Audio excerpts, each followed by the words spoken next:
going to go through the usual spiel of what we are, but we are back and I'll go through what we've got coming up in the next couple months, but we're going to start doing our live in the evening events coming up in May. So that's exciting. It feels like we're starting to get back to somewhat normalcy. It will be outside and socially distanced and all that good stuff.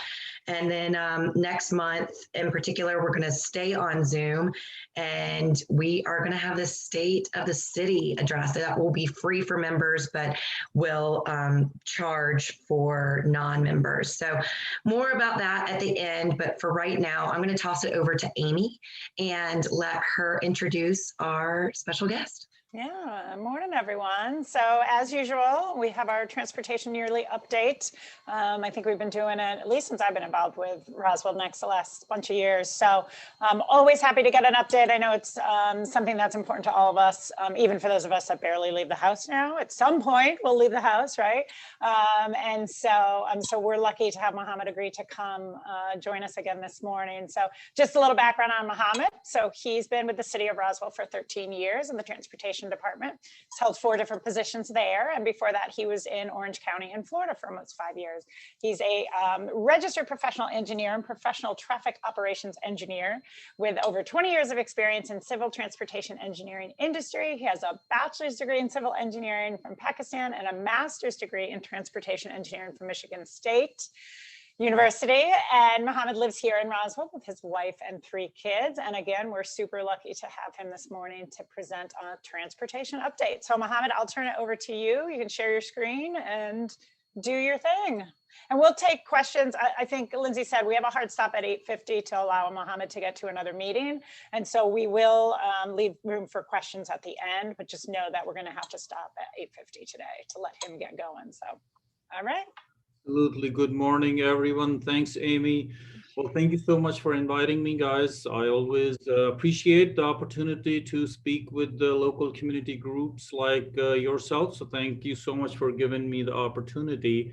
So most of the slides are going to look the same, but of course there is updates to the projects, and then there is a couple of new things. So let me share the screen. Can you guys see the screen?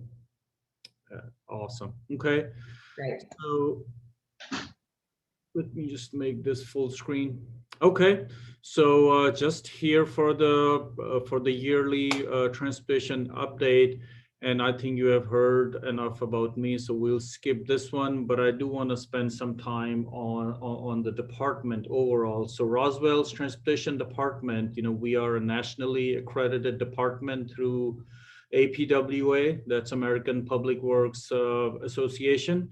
North America has over 25,000 cities and counties and townships, and only 169 have been accredited so far as of this week. And when our department, Roswell Transportation Department, got accredited, we were 109th on that. So that's a big deal, comparatively a newer program, but it is a big deal in the industry. So we are very proud of that accomplishments.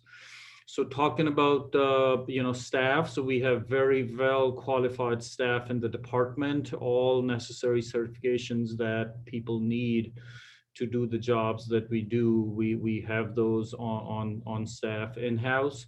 So we are a department of 65 full-time employees, and we have distributed them into 5 divisions, of course, administration, but then planning, engineering, traffic operations, and construction and street maintenance. So we have all the necessary qualifications and capabilities in-house. So we do a lot of smaller scale projects and smaller scale initiatives and tasks in-house, all possible kinds that we could do. We have those in-house capabilities, but of course we are limited on staff. So we do some of the smaller scale stuff in-house, but mostly we would just use, outside contractors and consultants to do larger initiatives and larger scale work. But of course, then it takes certain amount of expertise and capabilities to manage those contractors and consultants to do the work for us. And then at the bottom, you see the all the professional organizations that staff is affiliated with. And of course, we want to stay up to date with the industry trends and industry standards. So we make sure that we put enough focus on that as well. So talking about a couple of big initiatives that have been going on, and I'm sure you guys have heard, but I'll just give you the update. So this is a slide that shows the east-west connectivity concept that the city came up with a couple, 3 years ago. So east-west connectivity across Georgia 400. We have 1/3 of the city to the east side of 400 and 2/3 on the west side. And the double black line you see in the middle in the existing situation, that shows 400, and you see the river at the bottom, and then 2 opportunities to cross 400 within the city of Roswell. City boundary is at the bottom. You see the Riverside Road, and then there's the Holcomb Bridge interchange. Those are the only 2 opportunities in the current conditions. And we know how amazing of an experience is going, trying to cross 400 along Holcomb Bridge. So, but the future is very promising. It's looking great. A lot of great things happening in the region, and we are a part of it. Thanks to the city council and their vision, we are a part of the regional vision. So again, in the proposed condition, again, you see the river at the bottom, the Riverside Road crossing that stays as is, but then the state DOT, they are doing an express lane project along 400. So that's 2 additional lanes going north, 2 additional lanes going south. So those are going to be toll lanes, and it's called congestion pricing concept. So they increase the toll as we go to maintain a minimum of 45 miles an hour speed in those lanes. So that's a pretty good concept that's been applied many places around the world, and actually in Atlanta as well. So the city is a part of that project as well. GDOT is going to build this new orange line that you see. It's called express lane access. That's the partial access within the city of Roswell to the express lanes. It's going to be a south-facing access only, meaning you could come from the south and exit into Roswell from express lanes, and you could get on the express lanes to go south from Roswell. It doesn't go north, or you cannot come and exit in Roswell. But this bridge, the good thing, the city council, made an agreement, signed an IGA with GDOT to have the east-west crossing enabled without paying toll, of course, and have a bike ped facility on that bridge. The city council agreed to pay some money to GDOT to enable that, so that's a good thing. Then again, as part of that agreement with GDOT, GDOT is going to rebuild the interchange, a complete rebuild of the interchange at Holcomb Bridge. It's going to become a diverging diamond interchange. We have a couple of examples of that in the metro area, one at 85 and Jimmy Carter, and 85 in Pleasant Hill. And then to the north in green, you see the Big Creek Parkway. That's the locally funded Tsplash project. So that's another way to get across 400 for local traffic and possibly avoid Holcomb Bridge. So that's where there's not going to be any access to 400. It's just a local east-west connector road. So that's the overall east-west connectivity concept and the GDOT's Express Lane project. So the timeline on GDOT's Express Lane project, they're saying the construction from the year 2024 to 2027. So it sounds far, but it'll be here before we know it. So we're looking forward to that. A lot of construction activity is going to happen during that time. So the next up is the transportation SPLOST. So the Fulton County, we currently have a 5-year SPLOST that got approved at a referendum in 2016. That was 0.75 cents of an additional sales tax that we have been paying for the last almost 4 years now. So the expected revenue for Roswell out of that was about 75 to 80 million dollars, and I have a list of projects here listed that Roswell promised to deliver, and we are at different phases on those projects, and some of those will come up as I talk about project updates. So the Tsplash 1, that got approved back in 2016, it's gonna expire. And for us to have an uninterrupted collection of the sales tax, we gotta put it on the November 2021, this year, referendum. So the county recently initiated that effort, and majority of the Fulton County cities agreed. The cities, they wanna continue the Tsplash, so that's why it's gonna most probably the county's working to put it on the referendum for November. So and for that effort, like I said, it just takes a lot to get something ready for the election ballot. So the county recently started those efforts. So we, in response, we have started our initial public effort as well. Actually, today happens to be the last day of the initial input, where we are requesting residents' input on how valuable they think different categories of projects are, like intersection improvements, bike path projects, corridor improvements. That's one thing we are hoping to get public feedback on, and of course for the residents to suggest any projects that they think are valuable to our city. So that's the public survey that's underway, and today actually happens to be the last day. So please, if you haven't taken the survey, go to the city website, and it's there, and please share it with your friends and family in the city. So the way we were going to approach this Tsplash 2 renewal, so staff generated an initial list of projects, and we basically collected it from all the approved and adapted plans, like the bike path master plan, the transportation master plan, the North Fulton comprehensive transportation plan, plus staff's knowledge of all the citizens' requests and the problem areas we have in the city. So that plus, like I said, we are receiving residents' input as we speak. And then in the end, the mayor and council, they get to decide on which final list of projects the city is going to fund with the Tsplash 2 if it passes in November. So like I said, we are on a very strict timeline. We got to sign an intergovernmental agreement with Fulton County, along with the other 15 cities in the county.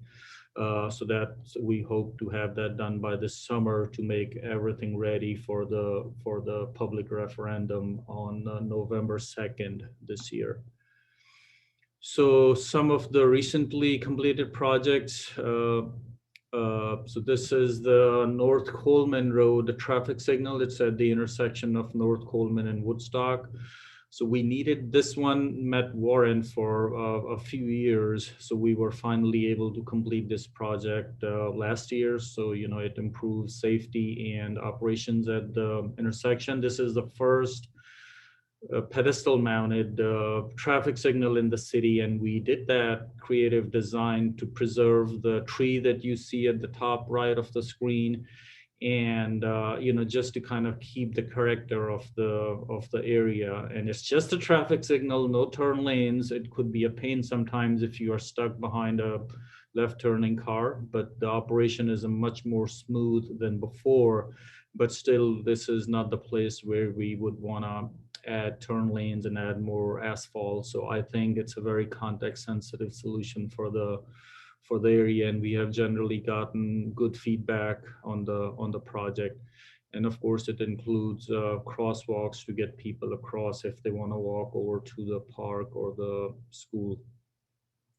The next one is a mini roundabout, and again, that's a first ever mini roundabout in the city of Roswell at North Coleman and Lake Crest side street.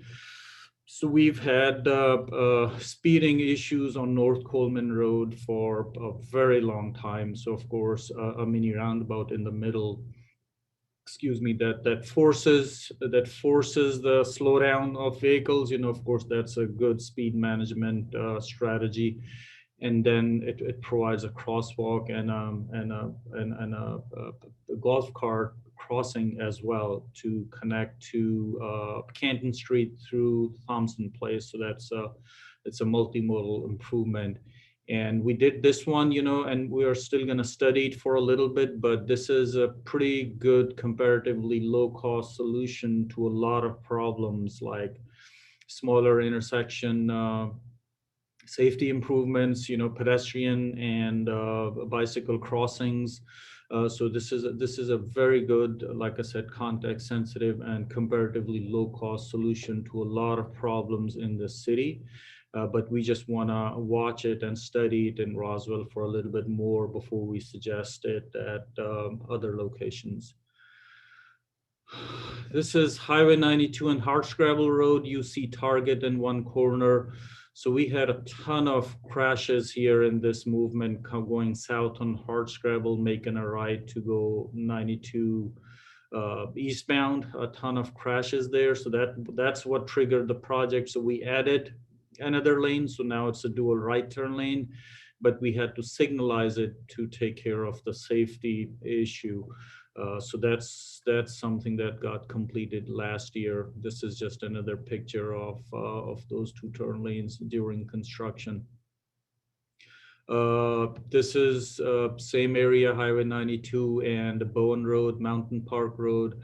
This was actually a GDOT project, so they extended the left turn lane going west, making a left onto Bowen Road.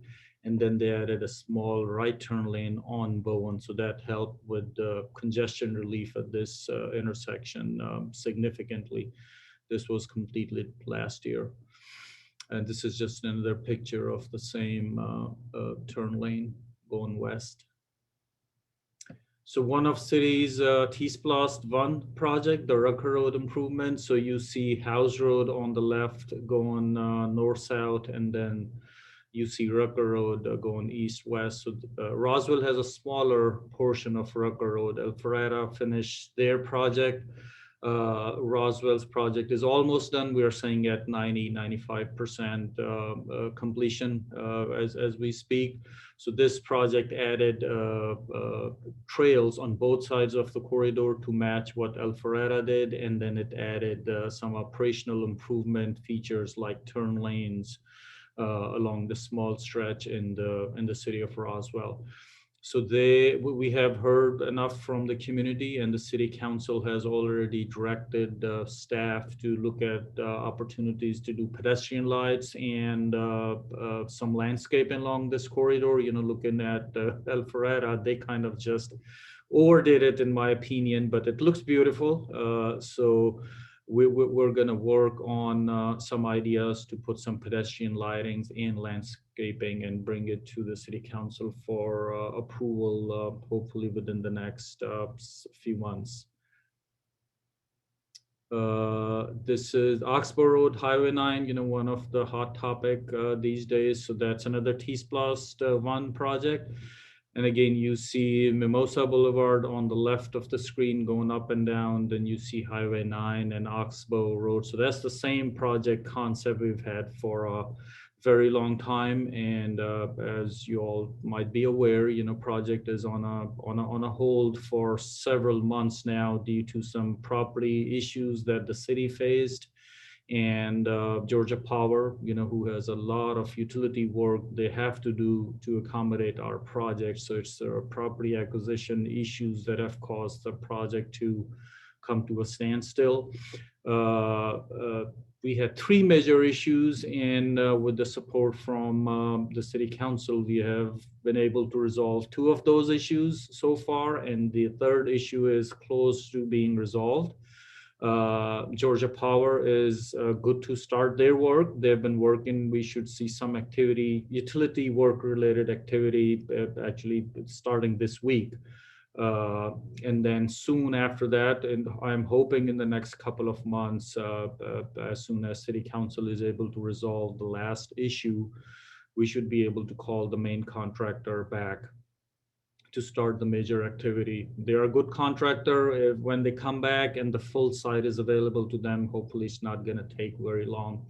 And you might have also heard the mayor initiated an investigation on this project to understand better what caused all the delays and some of the other things that have been going on. So along with a lot of other people, I'm actually looking forward to the outcome of that investigation as well, because sometimes it helps for the outside experts to come tell us that, hey, this is what happened. I mean, I know it, but we needed to stamp that and hear it from the outside expert as well. So I'm looking forward to the outcome of that investigation as well. So some of the upcoming projects, so this Big Creek Parkway, that's the largest Tsplash project we've had. So you see a lot on this screen. So Holcomb Bridge is this State Road 140 that goes horizontal, almost horizontal on the screen. You see 400 going up and down. So this is, again, the concept of this Big Creek Parkway is just to provide an alternate to local residents to get across 400. That's why our Big Creek Parkway does not have ramps to 400. So it starts at this dotted line is Holcomb Bridge and Holcomb Woods Parkway. So this dotted line is something city is going to do internal project to upgrade the existing Holcomb Woods Parkway.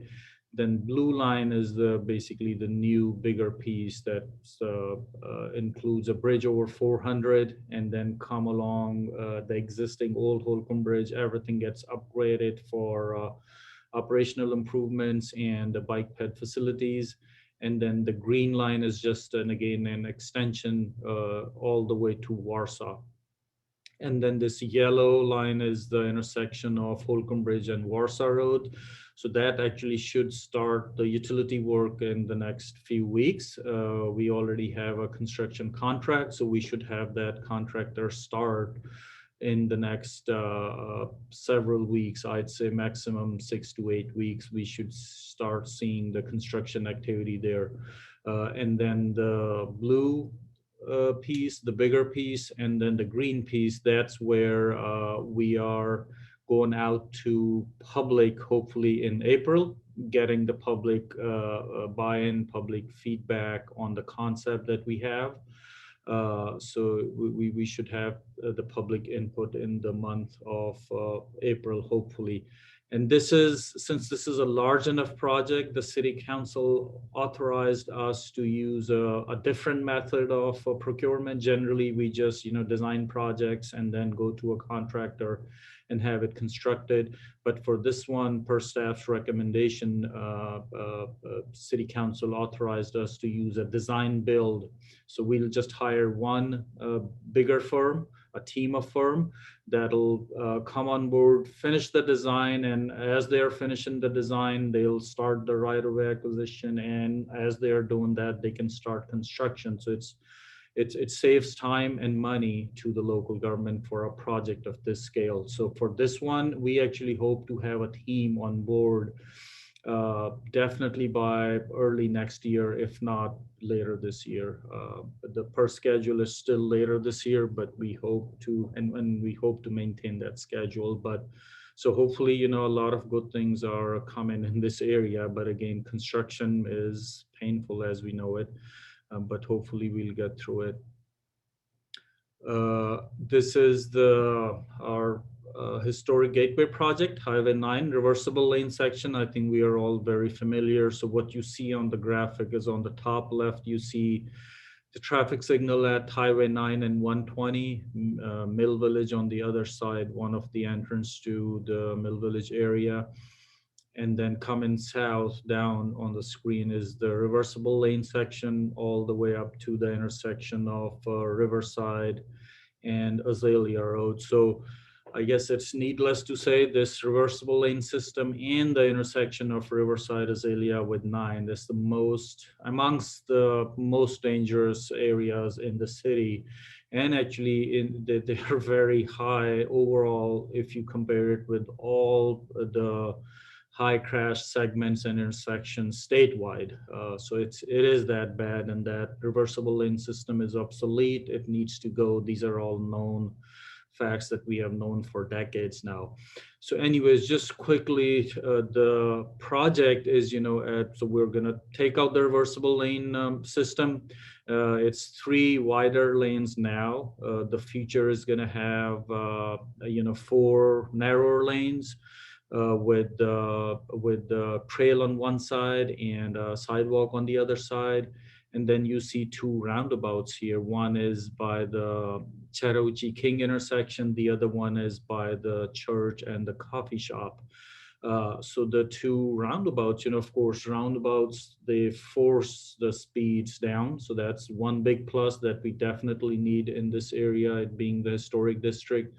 And of course, to encourage pedestrian activity across Highway 9. So at our roundabout, that's a much safer movement. So that's 2 purpose the roundabout solve, but another bigger purpose, actually, these roundabouts, they help to keep the footprint of the project much smaller, because we're not going to have any opportunity for anyone to make a left turn from the businesses on Highway 9. So everybody makes a right turn, and if they are going the other direction, they can make a U-turn at the roundabout. So these roundabouts help to keep the footprint of the project to a minimal in the historic district. So coming down to the intersection of Highway 9 at Riverside Azalea. So again, we looked at 20 plus different alternates of what to do with that intersection. It's really bad. And it's very restrictive. It's just, with the national park in one corner and a cliff with apartments on the top and mill ruins and the river is just very restrictive. So in the end, we settled with a grade separation at the intersection of 9 and Azalea, where Highway 9 goes over and Riverside Azalea goes under. So the Riverside Azalea traffic will not have to deal with the traffic signal in future conditions, and to keep the footprint to a minimal and to avoid the impact to the 4 quadrants to a minimal. This grade separation idea was chosen. And if you look at this little roundabout, I mean, it's not a little, it's a big roundabout here on Riverside. So that's where all the turning movements are occurring that are currently occurring at the traffic signal on 9 at Riverside Azalea. So everybody has to kind of reroute to make their turn. So it's not the most convenient, but it's definitely safer.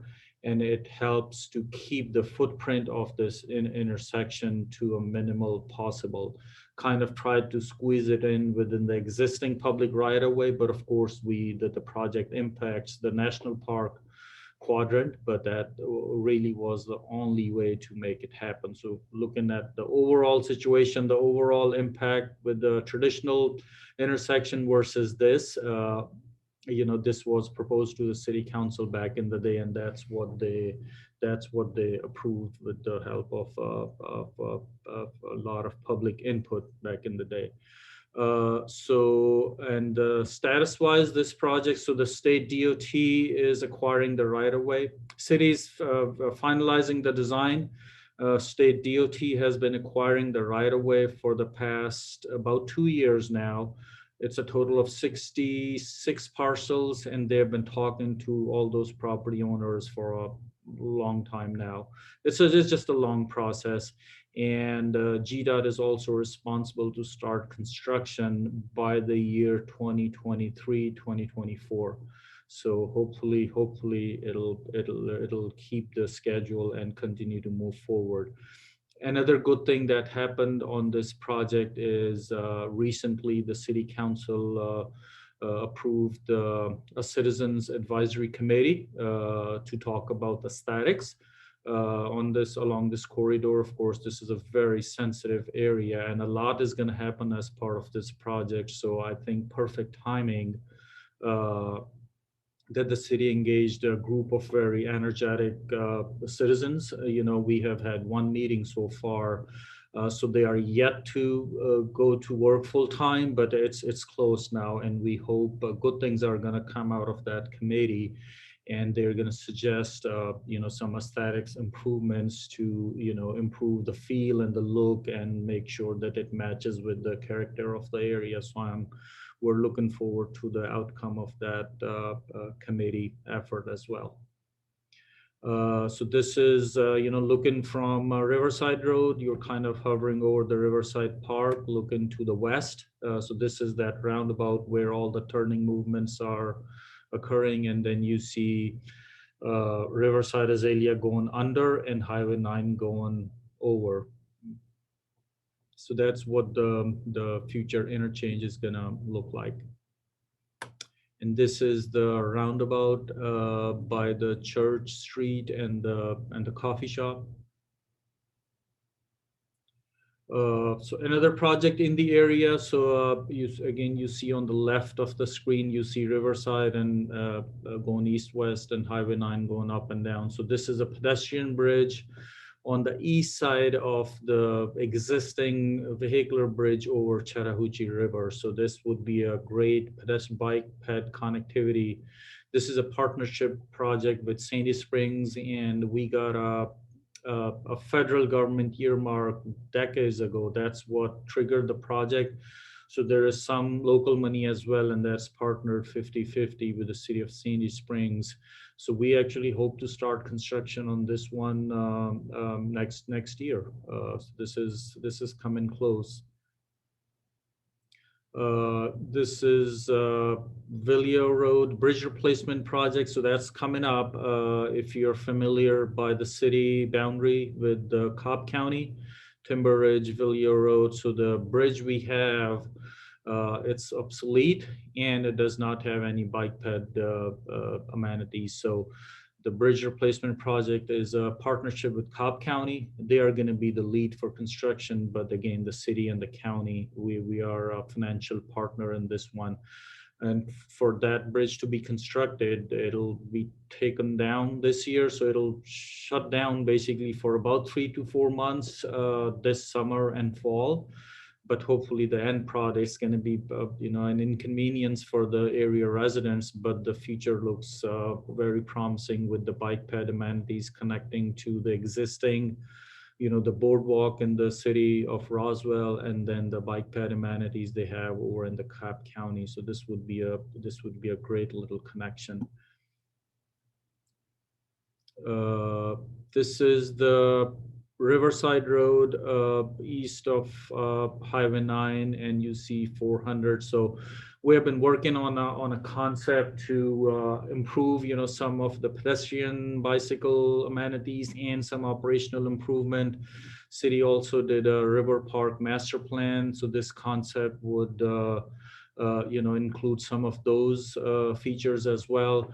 We were hoping to get some extensive public input on this one, because it's just such a sensitive area. It's our river corridor. We started work on this before COVID actually, and we just didn't want to do the public outreach for this one during COVID. It's going to need, it's not going to be a virtual type of an effort. We wanted to do it right and wanted to do it at bigger scale. So we are still just working on it, getting things ready for the public to eventually provide us some input on that. This is the intersection of Warsaw and Old Roswell Road, very dysfunctional as it exists today. So if you go to the top of the screen or the right, you get to Mansell Road. And if you go to the left or the bottom, you get to Holcomb Bridge Road. So this signalized intersection, it doesn't have many turn lanes, and the ones that it has, they're not adequate. So the project is going to add some necessary turn lanes here, and it's going to just improve the operations at this intersection significantly. And this is one of the ones that could actually start construction this year. This is, you see Highway 9. And then you see Mansell Road. This little street is Warsaw Road. You see Walmart and the GM campus there. So city completed this Green Line project. That's a Sun Valley extension. We completed that a couple years ago. The The next project is this dotted blue line that extends the existing old Ellis Road. That's where the UPS facility is off of Old Roswell Road. So this project would connect this old Ellis Road with the green Sun Valley. So it'll just be a huge connectivity improvement project in the city. So the project is turning out to be a lot more costly than we originally anticipated. So we still need right-of-way money and of course construction money. We started this as a partnership with North Fulton CID, but it's lacking funding now. So it's on the list to you eventually get funded. Hopefully we'll get to it someday. And then it's just this red line that got added to the screen. This is again the same area. So this red dotted line connects Highway 9 and extends Sun Valley Drive to House Road, State Road 140. So that's again, good for traffic. But we had some concerns from the area residents, and then there is not much funding to the project either. So it's on the list, to be studied more and get more public feedback. And then eventually, if the public and the city council, they want to do this project, it could become a reality. It would definitely be helpful for the traffic, for sure. So that's actually all I had on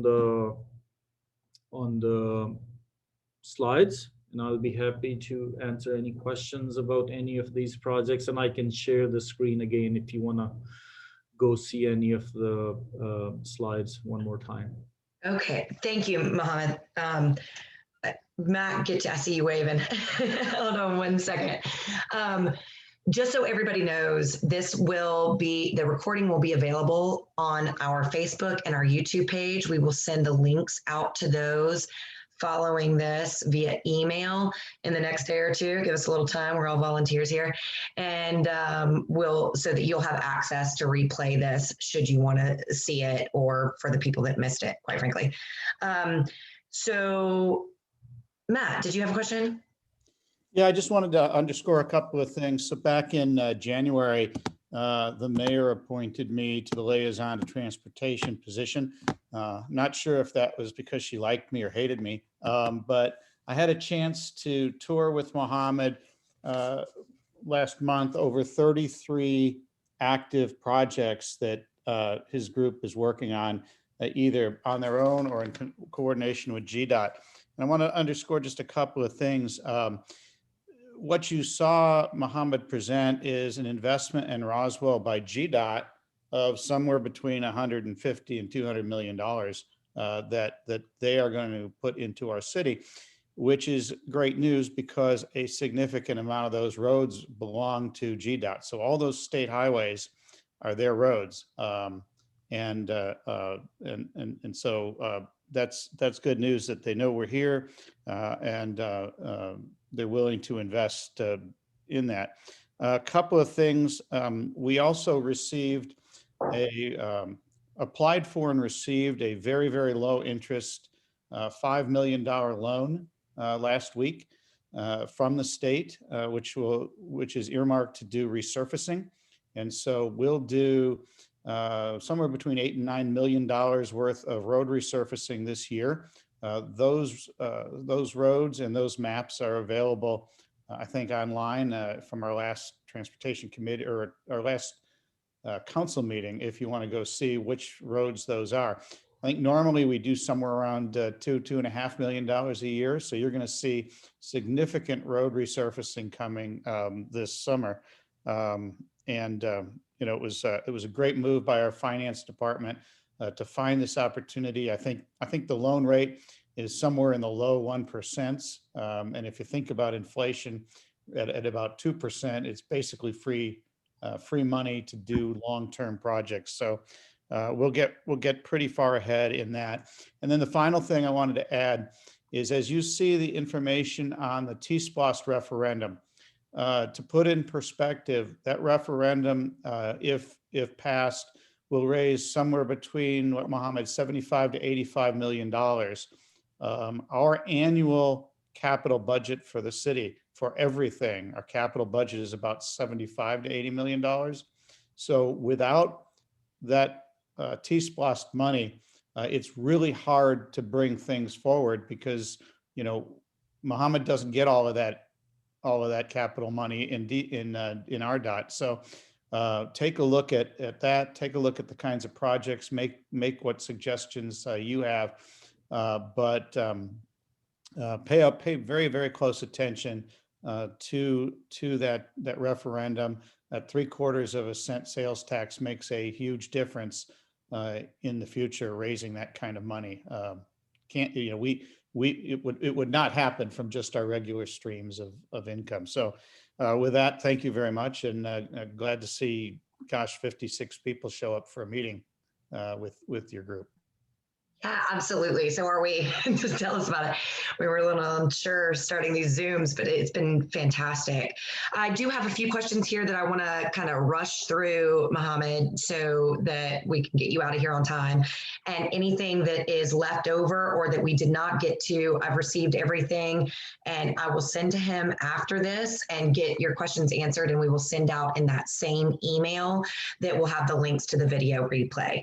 So first and foremost, I discovered, as well as somebody else on this call, that the C-Click Fix app has been updated and there's an entirely new app that can be downloaded. Is that the best spot to report any issues, specifically like traffic timing of lights? Oh, absolutely. That is the preferred way for staff, because that helps us get the complaint to the relevant employees in the city, and it gets handled a lot quicker, and then it gets tracked as well. So yes, that is the best way to reach out to us for anything, basically. Okay, great. So everybody make sure to download that new app. There's an easy link within the C-Click Fix app that takes you to the new one. Funding for the Holcomb Bridge at 400 Interchange. You mentioned it was going to be paid for by the state, but then showed it's part of Tsplash. Could you please clarify where the funding is coming from? So for the interchange of Holcomb Bridge and 400, so the city partnered with GDOT and signed an intergovernmental agreement. So GDOT is paying about 60% of the cost of the interchange, and the city is paying 40%. And that 40% is coming from the existing Tsplash. The city council, we worked on a realignment of that Big Creek Parkway to save a whole bunch of money to be able to partner with GDOT. So it's a 60-40 cost split with the state DOT, and city's 40% is coming from the existing Tsplash 1 funding. Excellent, thank you. You mentioned that there were cost increases and a couple of the projects. Is this due to COVID, or was it foreseeable? How? For the projects, that just take decades to complete. I think it's natural for the cost to go up, because we all know in general the cost of things, they only go up. You add inflation. So if the engineer did an estimate for construction 15 years ago, that's not gonna, you only do estimates, you don't predict the future. So only for the projects that their lifespan is just decades, that's where that, the cost overruns happen. Generally for the smaller projects, it's not the case. Okay. Great, thank you. On Mimosa, are there plans to replant any oak trees off of there? So that's beyond my department, but the city has a tree fund that could be looked at for that. But we have some drainage and some parking issues on Mimosa, and every time we look at it, any possible, and we get a lot of speeding complaints from Mimosa as well regularly. Every time we look at it to solve all these problems, we learn that it's going to be a very disruptive undertaking. So it never becomes a project, because it's going to be too disruptive for Mimosa. So no plans in the near future. Excellent, thank you. We're getting through these. Might not have to send you a follow-up email. Two more that I've got right now. Tsplash, there was what Matt Tizer brought up with the 75 to 85 million, the projects, and I'm sorry, Matt, if you address this, and I'm kind of re-asking question. You said that there's going to be some of the projects that we could review. Where do we go to review those? So yeah, so for the Tsplash 2, that's going for a public referendum in November. We are currently seeking input from the public. Staff has a suggested list, and then we are seeking input on project ideas from the public as we speak. And like I said, today is the last day. And that project list is going to be a massive list that we're going to review with the city council several times. And they're going to have to shrink it down significantly because we have a lot of needs. Like I said, it could have like 200, 250 projects on the list initially. And then the city council will have to chop it down to a total of $80 million. That's the projected revenue over the next 5 years if the Tsplash passes. So of course, the public would have a lot of opportunity to provide input as we go. And when we start working on specific projects, it's just different type of public involvement process that happens at different time in the life of a project. Fantastic. And I included that link in the chat in case anybody doesn't have ready access available. One more, plans for golf cart parking along Canton. So yeah, no plans as we speak, but golf carts, I believe they could park in any of the spots. If so, Canton Street is 25 miles an hour, so golf carts are permitted there. They could park at any of the existing spots, and parking is a big issue there anyway. And there's not a lot of additional room to add more parking, and that's one of the initiative the city council, actually it's being worked on by DDA as we speak. They were going to look at the downtown Roswell area parking issues, so we are looking forward to the outcome of that effort soon, hopefully. Excellent. And we had one more come in. Sidewalk access to Canton Street on the Pine Grove Magnolia approach versus the mini roundabout. How does that get prioritized? So Prioritized. if we are talking about the little missing piece on the north side of Magnolia near Coleman Road, we discussed that at length with the city council recently at public meetings. That little gap was going to be very disruptive to the area. So for now, we decided not to do that. But I can tell you that as part of Tsplash 2 efforts, one project that's definitely going to come up is Pine Grove Road, and of course Magnolia is a part of it. A full corridor study, for Pine Grove Road. So this area of Magnolia will get looked at again if Pine Grove Road become a project for Tsplash 2 and Tsplash 2 passes. Then it will definitely get looked at extensively. Excellent. And are these slides without our presentation available somewhere to review? I can make a PDF and email them to you, and Okay. feel free to share it with the whole group. That would be great. Awesome. Thank you so much. I want to respect your time and get you out of here so you can get to your next meeting. So feel free to drop off, but thank you very much. We really appreciate that. For everyone else, I just want to let you know about our upcoming events and some other things that are going on. So April, mark your calendars. April 14th, we are going to have the State of the City. They are doing that next month. Roswell Inc. is with the mayor, so you can attend that one if you'd like. That is going to be via Zoom, but then we are hosting it as Roswell Next, and that will be free for our members, and it will be a charge to our our non-members. But you can easily resolve that by joining Roswell Next. We are a membership-based organization. So you can go to roswellnext.org and join for $50 a month. I promise you, it is the best deal in town to stay up to date on everything that we have going on. We are resuming our in-person meetings outdoors, socially distanced, in May. But before that, we will have our Oak Street cleanup on April 17th. That is a Saturday in the morning. And we'll get started around 10 a.m. and go and clean up that whole area and pick up trash. And it does a world of good for that area. May 12th, it's to be determined what we're going to be talking about, but that will be our May Townbuilders breakfast. And then, like I mentioned, our What's Next evening events are going to resume in person on May 20th.